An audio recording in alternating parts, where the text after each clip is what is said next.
Hey there, and welcome to my channel, Anything and Everything. It's a channel where I basically just want to upload anything and everything and anything that I find interesting. Also, I might just upload whatever, so don't have any specific expectations. I want to kind of play around with different ideas, and so today I wanted to show you or discuss some ideas that I got from this book, which is called The Second Mountain, and it's written by David Brooks. The part in the book that interested me the most and what I want to talk about in this video today is about how we have kind of started to develop a kind of hyper-individualism and how this is kind of destroying our communities. The book mentions 4 specific interrelated social crises that are happening at this time because of this hyper-individualism, and in this video we're going to go through all 4 of them. In general, the book also talks a lot about how we're often led to lead these kind of, or we're misled to live these unsatisfying lives that are also very poor in meaning. Also, at times, to be honest, in the book I was a bit lost because you talk a lot about heart and soul and stuff like that, and it's not really concrete enough. But we are going to focus on the 4 social issues of our time due to this hyper-individualism and what even makes up what is this hyper-individualism that I've said so many times now. And obviously also what I talk about is mostly relevant for the Western countries, and this book specifically talks a lot about America, and a lot of the statistics are basically just from the US, so this doesn't really apply to all the other parts of the world, which is a lot of the world. So first I wanted to give a kind of general definition of hyper-individualism, and also just what it does to people in general. And then afterwards we go through the 4 social crises that might be related to it. This first part about what is hyper-individualism is kind of, or might be a bit self-explanatory to you. So if that's the case, also because it's a bit long, you might want to skip ahead to the 4 specific examples of how hyper-individualism is influencing our community and if it's for the worse. So, hyper-individualism, at least the way David Brooks describes it, is just as it sounds. It's when you have like an exaggerated focus on the self and less regard for the people around you and the community. It is built on the kind of classical or typical egoist drives that we all have at least some amount of. Stuff like like a desire to achieve, how do I get rich, how do I gain power and influence, stuff like that. And at the same time, it kind of disregards some of these more deeper and elusive desires that we have. Things like desire to service others, desire to make connections, desire to help out. And so as a consequence, this hyper-individualism, at least the way David Brooks talks about it in his book, is kind of dismantling our obligations towards one another and our responsibilities towards another.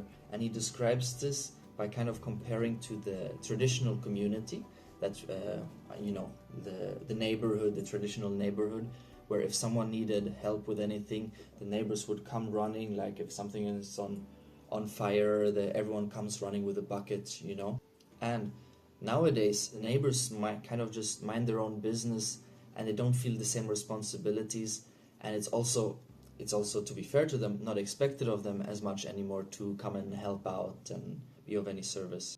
But then in some way we have also made the conscious decision to outsource certain care for one another to things like a fire department, ambulances, etc. And if you ask me, that's a pretty good decision, because in such an emergency you can't, like, an ambulance will help you much more effectively than just your neighbor.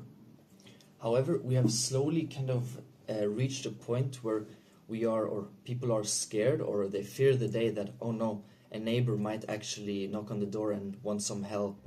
And in the small matters, in the relationships that are not like the immediate friend group, it almost feels a bit, or people feel a bit like it can be too much to ask, or like to expect of someone to ask for help. And people feel there is this feeling of it's everyone a bit by themselves. And to be fair, also, I understand that people don't jump at the occasion to help others when in the end you stand alone for your own struggles.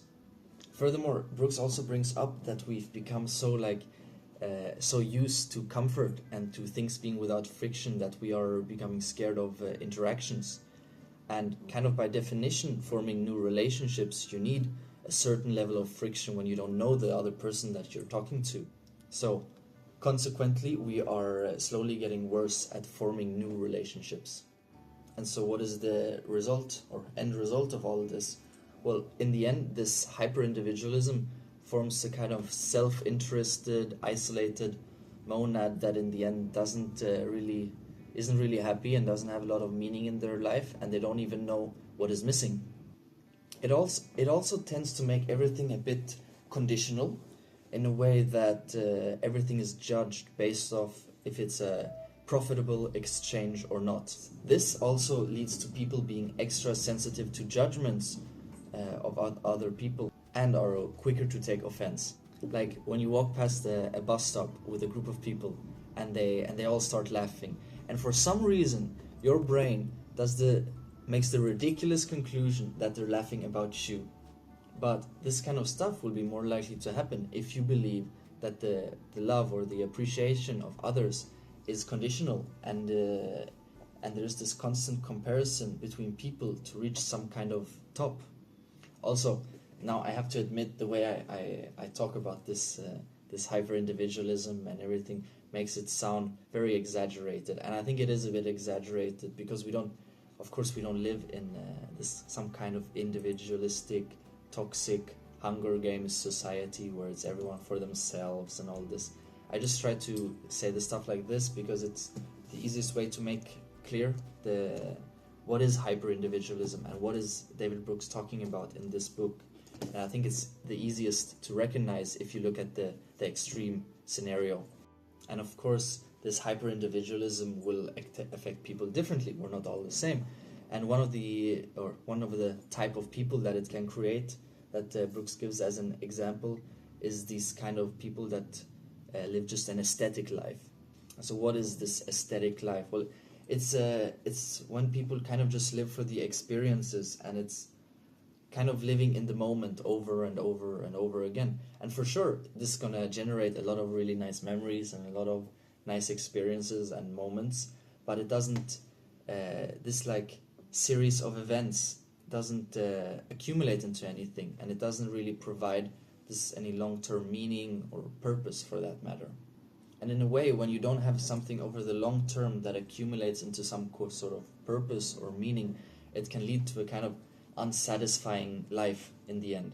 Another example that Brooks gives of how hyper-individualism can influence particular individuals is the way it can create this kind of insecure overachievers. And this idea of the insecure overachievers that Brooks has also goes back to the idea that with this hyper-individualism, everything becomes conditional and judged based on how much value you can get out of it. And now with these examples that I give and like how I am describing the hyper-individualism, you think like, oh, this is the most obvious thing ever. Like if you see it, you will recognize it immediately. But the hyper-individualism that Brooks talk about, we can slip into it more easy than we think, because often it presents itself very innocently as a question that I think most of us ask ourselves all the time, which is, what can I do to make myself happy? And like who hasn't asked themselves this at least like 2 times in the past week? And this hyper-individualism comes with a kind of underlying story as well. And this story or narrative or whatever you would like to call it, it basically describes the heroic self as breaking free from the chains of society, and it describes freedom as being free from any restraint at all.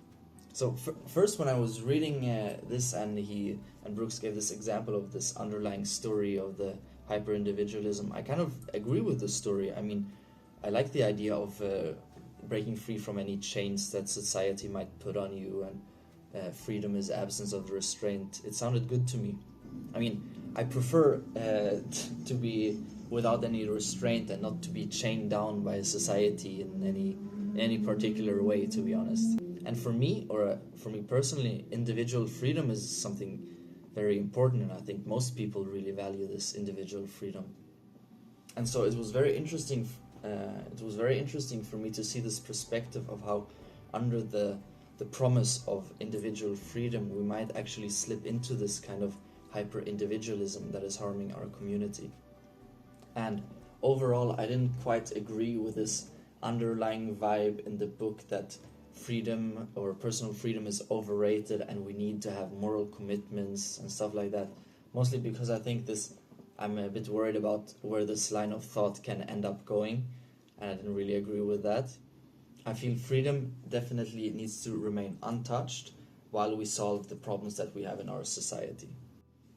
But in the mix of all this philosophical stuff in the book about how personal freedom is involved with individualism and all of this stuff, there was a quote by Jean-Jacques Rousseau that resonated quite a bit with me, and it goes like this: "Freedom is the power to choose our own chains."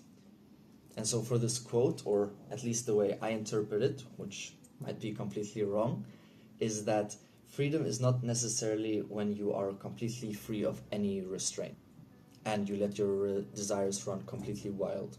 The quote kind of shows that you need to exist in some kind of context of guidelines or commitments, and that the best kind of freedom is when we get to choose ourselves inside what kind of restraint of desire and what kind of commitments we want to exist in and operate in and live our life in.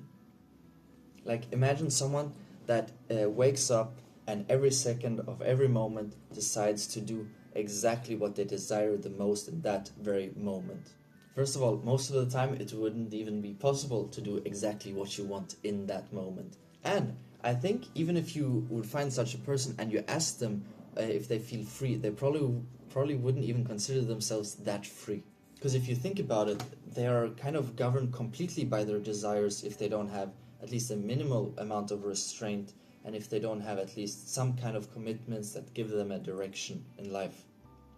I like the definition because it kind of leaves open for everyone to choose exactly how they want, but it still takes in consideration the kind of necessity to have at least some form of commitments or restraints in your life in order to have a meaningful life with direction and happiness and all the good stuff. These would be the chains that we are supposed to be free to choose, and putting freedom just as the end goal or freedom without any restraints as the end goal kind of leaves us without any foundation to build our life of meaning on. And also there's the fact that we simply can't escape certain restraints anyway, and we shouldn't try and strive for a world where there aren't any at all. But we need to have the freedom to choose, like, which restraints are we going to accept and which are we going to reject. And like that, maybe we can live a peaceful life with some meaning and some direction. Now, that's more than enough about this kind of flimsy philosophy stuff about freedom, individualism. I think everyone gets the idea. So, now that we all get what is this hyper-individualism, let's get into the actual stuff of this video, which is the 4 social crises in our community and society related to this hyper-individualism. This one especially has a great number of alarming statistics. Like, did you know that over 35% of the people over 45 in America are chronically lonely, which is over a third, and only 8% of Americans reported that for any given year they have one important discussion with a neighbor. This already reflects an alarming level of isolation and kind of disconnection between the people. And the impact from this loneliness reaches far and wide, affecting our mental health, social health, and even moral well-being. Brooks, in his book, gives many examples of how loneliness has been observed by, or like as a health problem and as a problem in general, by everything from pastors to even surgeons. And this loneliness is causing many deaths even, and these they call the deaths of despair. These are deaths related to suicides, drug overdoses, alcoholism, and many more. Like, these are actual deaths rooted in isolation, rooted in lack of meaningful connections, rooted in lack of supportive communities. And Brooks brings up many statistics that show a correlation between loneliness and all kinds of causes of death. But also, when I read some of them, I have to admit that they can be a bit misleading. Like, a lot of them seem to just be statistics that show a correlation, and correlation is not the same thing as causation. A correlation cannot tell you that one thing caused the other. It just tells you that they occur at the same time, and it could simply just be the fact that there is a third hidden factor that you don't know about that is simply causing the two factors to occur at the same time. And this you would call the confounding factor. So some of the statistics, or at least the statistics for this part, I would be a bit careful with. But, I mean, the loneliness crisis still stands and needs to be dealt with for our society. Now, on to number 2.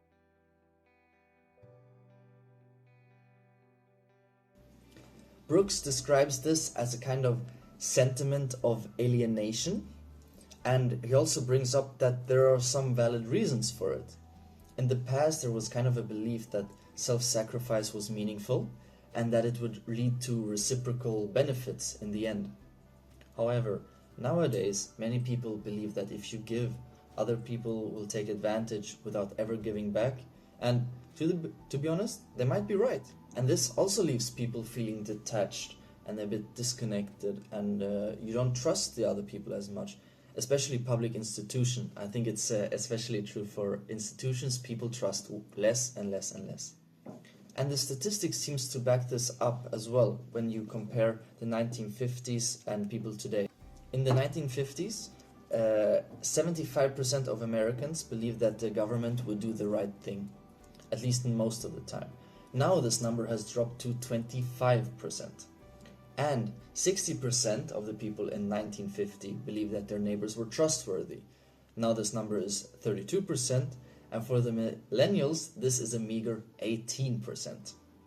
This increase in distrust spans across all age groups, and the book also brings up what Harvard's Robert Putnam has been emphasizing, which is not that it's the people's perception that has necessarily changed, and they have all become pessimistic now.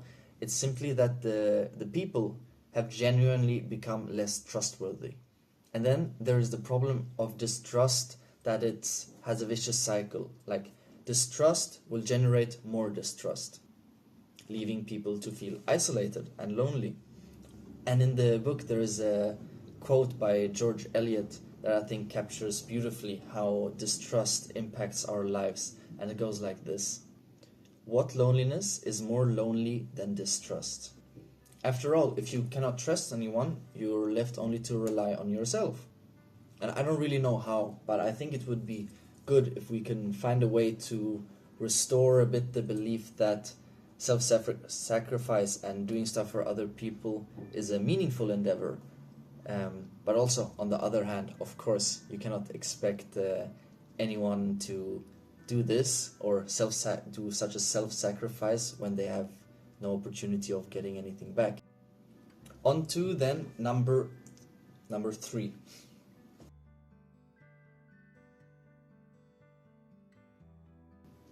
And Brooks relates this crisis a lot to the rise in depression, and he makes the valid point that we have made so much progress in psychology and understanding mental health and also understanding the brain, but still the depression seems to be increasing.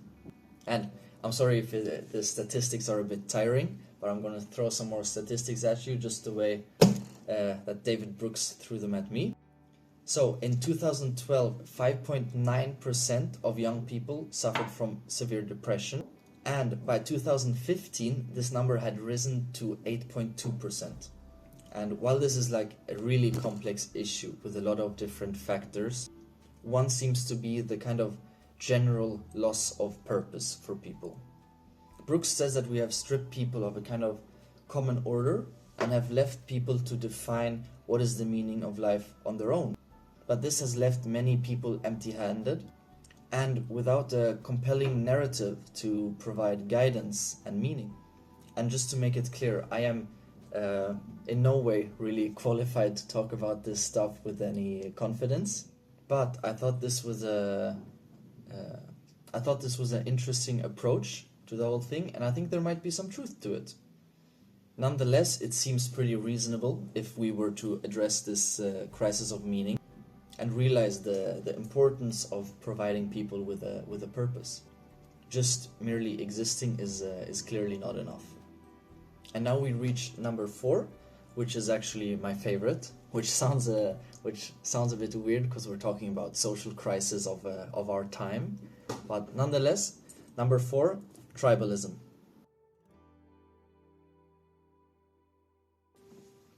I think I'm going to take off my glasses because there's too much of a reflection.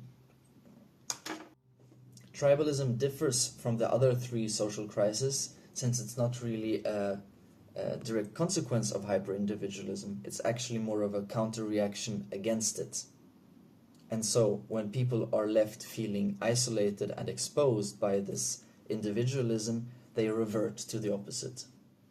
And when people experience a kind of existential dread, their response is self-protection, which in turn leaves them with instincts to rely on a kind of division or a categorization where they divide people in us versus them. And in this way, tribalists kind of make a very easy categorization where they deem some people as good and some people as bad. You could say that it is a way to seek certainty and also in a way to kind of alleviate this overwhelming doubt that people might have. They simply seek comfort in the tribe, as we have done for most of our human history. The problem is that nothing is ever really black or white, and doubt is often actually a great and a very useful tool when you're trying to find the truth. And this us versus them mentality, I mean, we have been observing this for a great part of our history, and many times it has been the cause of political wars and also actual wars. And so you might say like, oh, but maybe this tribalism can be the solution to this lack of community that Brooks has been whining about in this book. And certainly, tribalism forms very strong bonds between people. But there are key differences between a true community and tribalism, at least the way Brooks uses the word tribalism. He describes community as based on mutual affection and a recognition of our common humanity, while tribalism, on the other hand, is based on mutual hatred. Basically, community is based on common humanity, and tribalism is based on a common enemy. Tribalism also tends to put boundaries between people, and forming these kind of friend-enemy distinctions. And there is a kind of prehistoric warrior mentality based on scarcity of resources, almost as if it's trying to say that we cannot exist if we allow them to also exist. And in this way, politics can become a way of war, and ideas are combat. And as a result, for more and more people, partisanship is not just about the actual political policies. It has turned into a conflict between the moral versus the immoral, or the saved versus the damned. And so these people cling to their partisan attachments because of a lack of other attachments. They rebel against this isolation and meaninglessness of the hyper-individualism by joining a partisan tribe. Like, if certain politics have become a big part of your identity, it becomes almost impossible to compromise or to change your opinion on things, because it would almost be dishonorable to do so. And any hope to kind of find common ground between people is then also lost. So when politics become your entire identity, then every electoral contest becomes an existential crisis, or like almost an existential struggle, because it's you that's fighting. It's your identity on the line. And everything will be permitted, I mean, considering the circumstances of an existential struggle. This is like obviously not a very healthy way for people to coexist, and it's the basic danger of tribalism. Everyone just retreats to their own little group, tribe of people with the same opinions, and cannot change their opinions because their identity is locked into it. And I think whenever it is election, a lot of people recognize this, and I feel this tribalism has kind of become really tiring by now. Like, people refuse to agree on things just because a different tribe, so to say, said it. They might even have agreed with it if only a different person would be saying this stuff. But because it comes from another tribe, people feel like they have to disagree with it just because it comes from them. No matter what a particular discussion is about, there should always be at least some kind of willingness to listen. And if you happen to agree with the other side on something, then that's not such a bad thing. I think that we need to try and reject these simplistic divisions that tribalism proposes and take on the challenge of accepting the complexities of people and of our world. And I understand why it is tempting to revert to this tribalism. It makes thinking and discussions so easy because it reduces or it dumps everything down to an us versus them.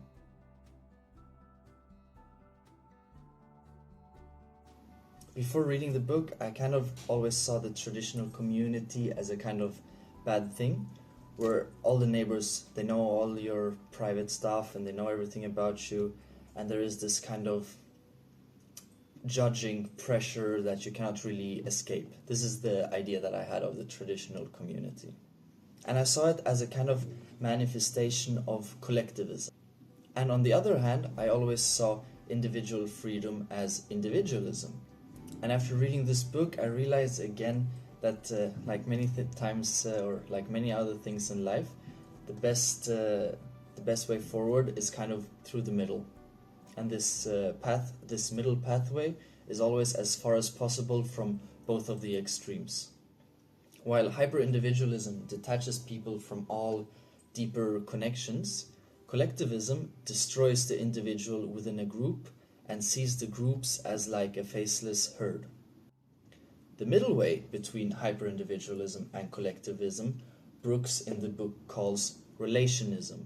And relationism attempts to see people as kind of nodes in a network and sees life as a qualitative endeavor and not so much as a qualitative one. Now that's all I had to say about these social crises related to the hyper-individualism. And if it wasn't obvious already, all of these issues are extremely complicated, and it's not so simple as where you can just say hyper-individualism is the cause of all of this. And individualism is in no way all bad. Actually, overall, I believe individualism has been a really good thing, and at least in part, it is responsible for a lot of the advancements that we have made and that we are thankful for now. In this video, I kind of just criticized the exaggeration of it and wanted to highlight some interesting perspectives. I had never seen some of the issues from this perspective or from the perspective of hyper-individualism, and I enjoyed finding out about these ideas. And also, it shouldn't be taken too seriously either. But I think it's worth knowing about and something that we can keep in mind. This was all quite a lot, and I can't believe that this video got this long. I thought I'd just talk about some ideas from the book, but then in the end I kept on adding more things, and now it's becoming this. Anyway, that's all for me today. If you made it through until the end, thank you very much. And if you enjoyed, you could always like and subscribe, I guess. I have no idea what I will upload next time or when I will upload for that matter. But until then.